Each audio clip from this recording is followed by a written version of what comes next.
Welcome to episode 29 of Believe in TCU as part of the Believe Network. I'm Zion Trammell, joined today by Seth Dowdle, and in today's episode, we've got several things to discuss regarding TCU athletics. We'll be talking about the new TCU football schedule releasing for 2025 and a deep dive into TCU basketball as another week of conference play has gone by. But Seth, quick check-in. Look, I think we should address the elephant in the room. This is a TCU-centered show. I'm well aware of that.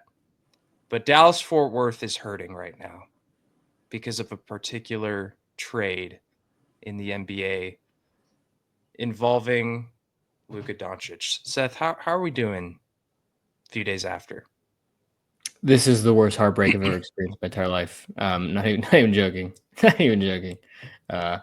That might sound like it's very hyperbolic, but it's been tough. It's been rough. Getting better. Zion and I were, just kind of talking about it before, letting a lot of our grievances out that we've had the last couple of days. But yeah, it's been rough. It's gotten slowly a little bit better, and then the press conference was this morning, so it got kind of rough again. But regardless, what's done is done. This is a TCU centered show, as you said. We're going to try and talk about some Horned Frogs. It was a pretty good week for Horned Frog athletics, and there's a lot of exciting stuff on the horizon. So going to focus on that and hopefully that takes my mind off of a really, really sad event. Yes, it was rough. Still processing it. And you know what? We're here to talk TCU, and hopefully that will help. I got the Texas Rangers World Series shirt on.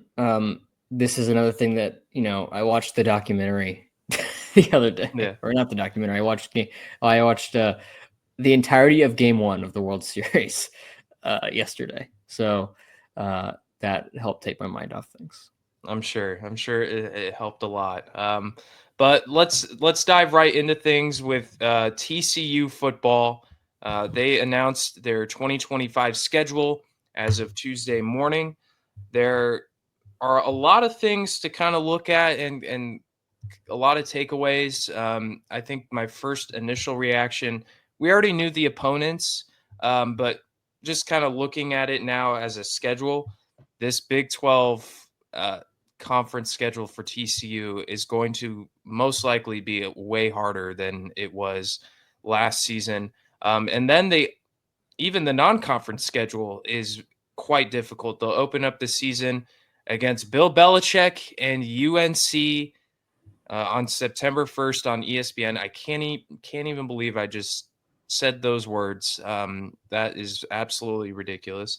And then they'll play the final game for now in the Iron Skillet rivalry against SMU on September 20th. So that should be interesting. And then they open up conference play, taking on the reigning Big 12 champions in Arizona State. Lots to take away, but do you have any initial reactions to the Big 12 football schedule? Like you mentioned, we knew the opponents, just didn't know the order of them, except for the non-con. We knew that we'd start with UNC, Abilene Christian, and then SMU. It's tough. First 3 games, obviously, I kind of don't really have a lot of. I don't know what North Carolina's going to look like. I don't know, right? Are they going to be good? Are they not going to be good? That's a total, coin flip for me. Regardless, it's going to be, going on the road to a Power 4 opponent, always going to be kind of tough. Then you get Abilene Christian. Abilene Christian's a really good FCS school. Obviously, TCU is going to be favored and should win that game, but Abilene Christian gave Tech a heck of a fight in the first game of the year this past season, and they had a really, really good year last year. So going to be interested to see how that goes. And then obviously SMU made the playoff this past season. Of their first 4 games, or first their first 1, 2, 3, 4, 5, 6, 7 games, their first 7 games are tough. Playing really good opponents that had good seasons in 2024. This is a gauntlet. And then you look at the back half of the schedule. You got to play Iowa State and BYU. who had really good years, and I'd expect Cincinnati to be better as well. So, yeah, this is going to be a tough one. Obviously, we knew that the Big 12 schedule is always going to be kind of like a gauntlet in terms of, everyone's kind of around the same caliber of team, and it's just kind of about winning those coin flip games. TCU's going to have to do that, and they're going to have to really show their resolve early, and we're going to know pretty quickly if this team is legit or not, I think probably in the first 5 weeks. Yeah, I think that's a very good point. The Big 12 is interesting in that, there isn't really a powerhouse team. Uh, we don't really know what's going to happen in the Big 12. You can kind of get an idea of who's going to be good in the SEC, in the Big 10. Each year it's kind of the same sort of teams that are going to be competitive. The Big 12 is just you have no idea. We have no idea if Arizona State, if they're going to replicate what they did last season. So yeah, those coin flip games, they got to win those. And I would like for TCU to do better in their rivalry games. Um, they don't play Texas Tech this year. Why did No, I just now realize that? I've looked at the schedule several times. They don't play Texas Tech this year. no, I have a Wow. couple of thoughts on rivalry games. If you allow me to Yeah, go spew on for that. it. So Yeah. the Tech thing, yeah, obviously would love for that Tech TCU rivalry to be protected. There's only 4 protected rivalries in the league, and TCU Baylor is one of them. I Mm-hmm. don't recall. I I don't. Kansas State Kansas I think is the other one. One of the other ones. Utah BYU is one, and then I don't remember the other one. And TCU Baylor is the other one. Is it Arizona State, Arizona? Yes, Arizona State Arizona is I think the other one, which is not that many. There are Mm-hmm. more rivalries than that in this conference, but that's regardless. The other thing that's kind of malpractice, TCU plays Baylor on October 18th, which is week 7. Rivalry week, I don't know if you know this, Zion, is the last week of the year. Yeah. I have not seen TCU and Baylor play the last week of the season in rivalry week ever in Big 12 play. They played Texas in that slot for a long time. And so I think that's just kind of, I guess the logic is that they know that eyes are going to be elsewhere on rivalry week, watching other big rivalries like the Iron Bowl and the game. But I don't know, our eyes really going to be on it on October 18th either? It's just kind of my thing. Yeah, and for the second straight year, we're playing Cincinnati in the final week of the season. Though they are not our rivals. I don't care about Cincinnati. I don't. Yeah, no I don't. juice. Yeah, I mean, I don't care if they win or lose. I don't care how they do during the season. They're not like a rival to us. So I don't know. It's interesting. Um, but yeah, it's definitely a gauntlet for sure. As we look at it in February, I think there's a lot of things that are going to change, but TCU football is going to be really competitive next season as far as how I see it right now with the talent that they're able to bring back and what they did. They got a few pieces in the transfer portal. They've had a really good recruiting class. I imagine that the Horned Frogs will be at the top of the conference next season. And it's really going to boil down to winning those close games. And they're going to have a lot of them next season. Yeah, that's what you got to do. That's what Arizona State did this past year. That's what TCU did in 22. In the Big 12, you win the close ones. You have to have a really good margin in one-score games. And that's how this is going to go. And like I said earlier, I think we'll know pretty early, right after that Colorado game, I think, is when we'll know, is TCU here to, compete or not? Yeah. It's, I think that's a pretty good, you know, point. That's a pretty good point in the season to kind of tell where the Horned Frogs are at. But again, they'll open up the season against North Carolina in September, still several months away. But yeah, Sonny Dykes versus Bill Belichick. Are you kidding me? That Yeah. is like that's the greatest head coaching matchup in history right there. Here's another thing of note. So TC gets 2 buys. I believe they get 2 buys. They do. Yeah. In The September, first it's one is the September second week 6th. of the year. Yeah. They play one game and they're like, peace. We're going to take a week off. That is horrible. I mean, I imagine Sonny Dykes is so mad about that. I Honestly, would I would like be mad as a that buy. coach. I'd like that buy after SMU, that first one, Yeah. probably. And then Because when's the second one? Is it I think it's after in West November or Virginia? something. November 1st.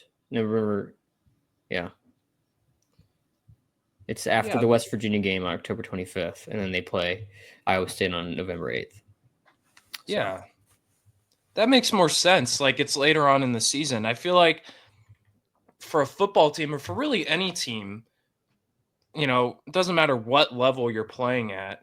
You want to get into a rhythm when the season starts. Like you want to kind of have your schedule, your routine of leading up to game day or leading up to your game, right? Like having an understanding of what each day of the week looks like, reviewing film, and then, with practice and walkthroughs and everything, that's kind of like important for a football team to have that kind of routine.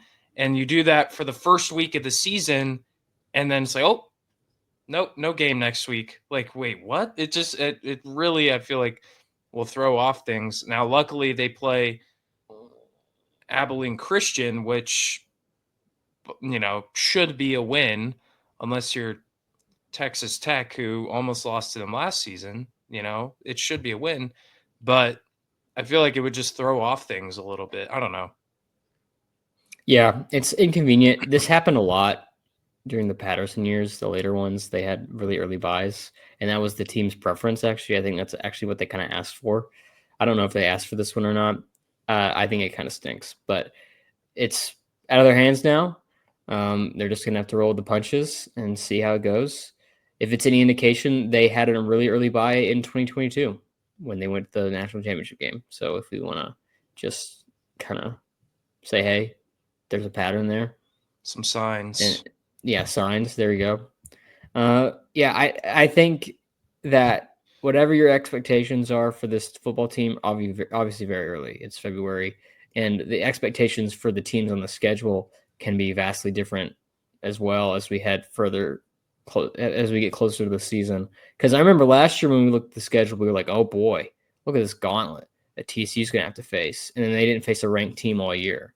So it's one of those things where this could be a really hard schedule, or this could be really easy, or it could be somewhere in the middle.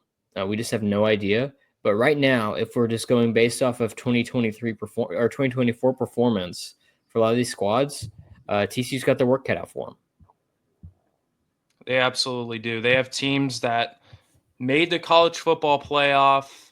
They have teams that almost, won the Big 12, teams that were in, you have both teams that were in the Big 12 championship.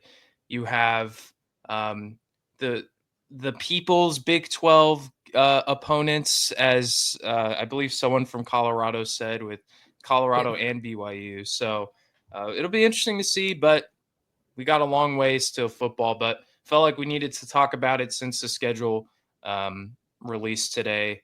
And, Marty thinking about football again. It's coming to a close, and I'm I already will thinking not. about it I again. think it'll go out of my mind the second we stop this conversation about the football schedule, and I will move on to other things. Probably. Yeah, probably. Uh, so it'll leave your brain right now as we move forward with TCU basketball. Um, let's do it. Let's talk about TCU women's basketball. They had one game last week. They took on Iowa State on Sunday, beating the Cyclones 82-69 in Ames. It's another road win for the Horned Frogs. They really looked good in the fourth quarter and in that second half, which is the big takeaway for me. In the last episode, I talked about the struggles TCU had kind of seen in the second half of games, where they kind of have a really good start in the first quarter, and then the second quarter they get this big lead, and then they let the opposing team kind of get back into things. Defense isn't as strong, and they're not knocking down their shots, and that could be something just with fatigue, with the heavy amount of minutes they're playing. But they looked much better in the third and fourth quarter against Iowa State. Haley Van Lith, the leading scorer, with 28 points. And then Taylor Bigby with a solid performance with 19 points on 5 of 6 from 3. That is very impressive and kind of a breakout game for Taylor Bigby.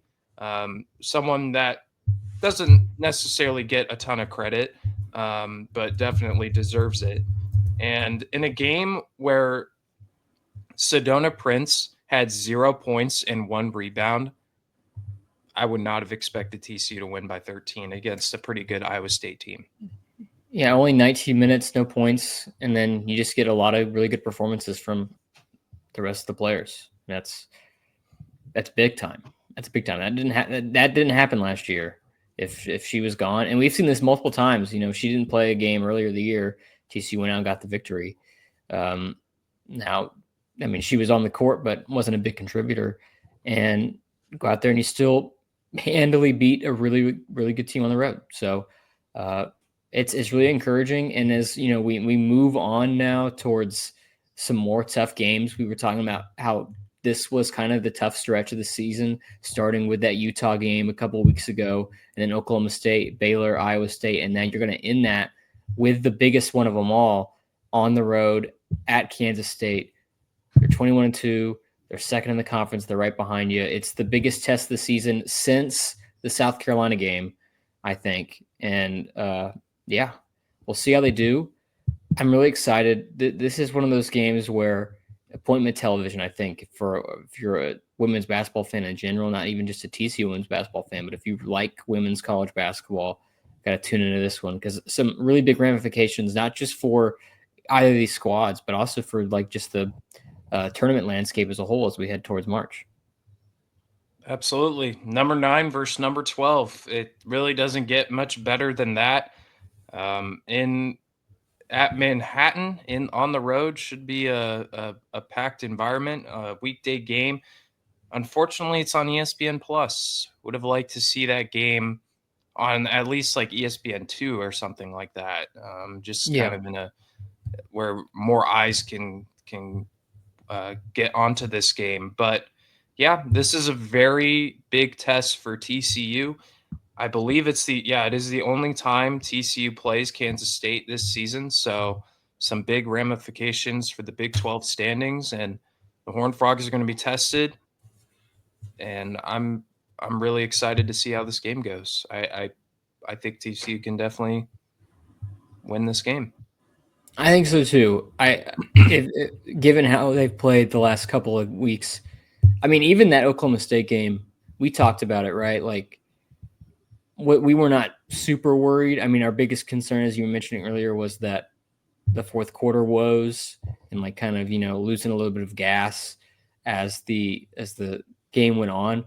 I think those fears have kind of been alleviated the last two games against Baylor and Iowa State, where they finished strong.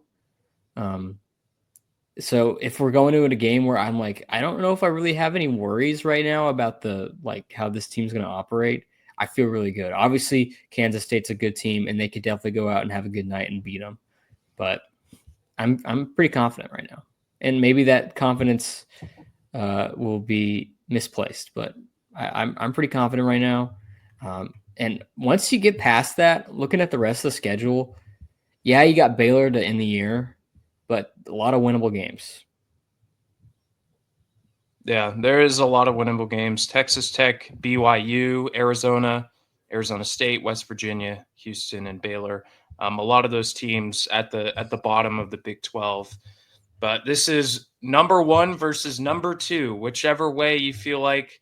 I think TCU, as of right now, has proven that they are the best team in the Big 12, and this is kind of a fight for that right to be at the top of the Big 12. And it's just really exciting to have such a high stakes, big college basketball game.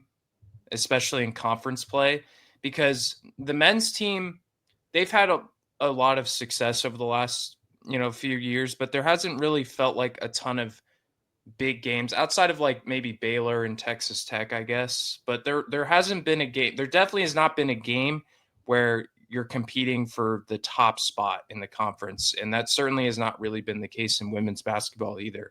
So it's kind of cool to be in those discussions, and this is your chance to prove it. It's new territory. It feels very foreign. I don't really know It how, does. like, this is not something that a TCU basketball team, men's or women's, has ever really had to deal with in the past. The pressure of, okay, this could potentially be the game that decides the regular season title. And I don't think there's hyperbole in that. If whoever wins this game, and then if there's chalk the rest of the way where both of the teams win their games they're favored in, which should be all of them for both of them, then this is the game that's going to decide the regular season title because they're tied right now. That's very foreign territory for me in terms of a TCU basketball program. As you said, the men's team has had big games in the regular season, but most of those have been like, oh, isn't it cool that TCU beat Kansas? Kansas is really good, and they're going to go play for the national title, and TCU is going to try to just be a Sweet 16 team. And look at us, we're 8-8 in conference now. But like, it's never like, oh, TCU is going to like be the best team in the Big 12 if they beat Kansas tonight. Like, it's never been like that. It's uncharted territory for TCU women's basketball. Again, they'll take on number 12 Kansas State on the road on Wednesday at 6:30 on ESPN Plus. Everybody tune into that game. And then, not to mention, they'll also play Texas Tech at home on Saturday at 4 p.m. But all eyes on this TCU Kansas State game. So that'll conclude things for our women's basketball talk. We'll talk briefly about men's basketball as they lost to Texas Tech on Wednesday. Kind of an ugly game, just poor shooting. But they were able to pick up a win against Colorado at home on Sunday, winning 68-57. TCU picked up their fourth win of conference play. So, not a bad way to start the month of February for the Horned Frogs with the home win. The big story, David Punch, 19 points on 7 of 10 shooting. He shot 3 of 3 from beyond the arc. He also added a pair of blocks. He has kind of become an up-and-coming rising star for TCU, and I'm doing whatever you can to keep David Punch in the building. 19 points. You have what was that reaction? I know that this is a TCU pod, but Okay. Nico Harrison must be stopped. How about we'll talk about this? Can we talk about this after the show? I'm so sorry. Yes, this is my visceral raw reaction to something horrible happening again. Oh no! Oh gosh! Oh gosh! Oh gosh! Oh gosh! Okay, I don't know if I Okay. want to know this. David on Punch, air. I'm so sorry. David Punch, this has nothing to do with you. David Punch, you're amazing, and David Punch is better news than anything that's happened. David Punch is great. I'm sorry. This is a raw, visceral reaction to something that I just saw. I'm so sorry. Okay, it's all good. Yeah. Okay. Goodness, I'm scared now. I have my phone on do not disturb, so I've not seen anything. We opened up the show talking about the Mavericks, and apparently they made another trade. What that is, I don't know. Seth knows. Maybe should we could talk about it after. Okay. Yeah, but yes, David Punch has been terrific for TCU, and hopefully someone that the Horned Frogs can kind of keep around, and they can because this team is so young, right? Like there's so much young talent with this TCU team, and you kind of are starting to look towards next season probably at this point. So seeing performances like that from David Punch is an encouraging sign, and hopefully an emerging star for the Horned Frogs. We're just looking for bright spots, right? For TCU men's basketball, right? Looking for like stuff we can put on a little wall as we head into next year. And David Punch has definitely been one of those things. And that's Hey, that's kind of all I was looking for. Maybe like once like we kind of saw how this season was going. All right, let's see what can we look at next year? Be excited about. David Punch has certainly been one of those guys, and to see it kind of result in the win too. Nice to see. Nice to see. I really we talked about this a lot last week, and kind of like where are we looking? You know, what's the expectations TCU men's basketball in the future? Because this season's kind of just been a wash. Uh, you get more guys like David Punch, young guys with a lot of talent and a lot of promise into this program. Build them up. A lot to be excited about. And I think that this is kind of one of those guys where you're looking like when Mike Miles came in, very raw. Team wasn't that good. Just kind of looking to build guys up. Like TCU is not a program where you're going to sign a 5-star like Cooper Flagg who's going to come in here and just be amazing and then go get drafted. TCU is very much a developmental program where you're going to sign like a 3 or like a fringe 4-star, and then they're going to come in here and have to develop and get better. Plus guys in the transfer portal. That's another thing. Adding guys in the transfer portal. Yeah, David Punch is one of those guys, and hopefully he stays in the program, and hopefully he just gets better. Yeah, definitely hoping to just kind of build towards the future and try to get back that spark that the Horned Frogs had over the last several seasons, where they had multiple March Madness tournament appearances. This week they'll take on West Virginia and Iowa State, a reeling Iowa State team that's lost 3 games in a row. They just lost to Kansas. College game day will be there on Saturday, but it's a road game, so Don't get me riled up. College game day in Ames, Iowa, for an 11 a.m. start on a Saturday. Yeah, this could be a huge a game where they look at it and like, wait, what the heck happened to Iowa State? They've lost 3 games in a row. Again, they lost to Kansas yesterday, so could be interesting, but I don't know. Apparently, the game is supposed to be on like ESPN Plus. Is that still a thing? Let me check. I just had this up actually. I took it away though. It's interesting because College Game Day is going to be there for an ESPN Plus game. Well, that happens sometimes. It is. Interesting. What's the schedule looking like this week? Is it just really like, oh boy, like there's nothing on Saturday? Because that could be the case. Across college basketball. Yeah. There's not much. Oh, Texas A&M Missouri would have been a good one. Florida Auburn. I think they just went to Auburn though, pretty recently. Texas Tech Arizona looks. Both of those teams are playing good basketball. Alabama Arkansas. I know Arkansas is not great this year, but yeah, I know. Like it's kind of weird. Like we're like, please go somewhere else. Don't go to our game. Yeah, I don't. I not for this team in particular, but it was good to see them get a win against Colorado. Another guy that had a pretty solid game was Jace Posey.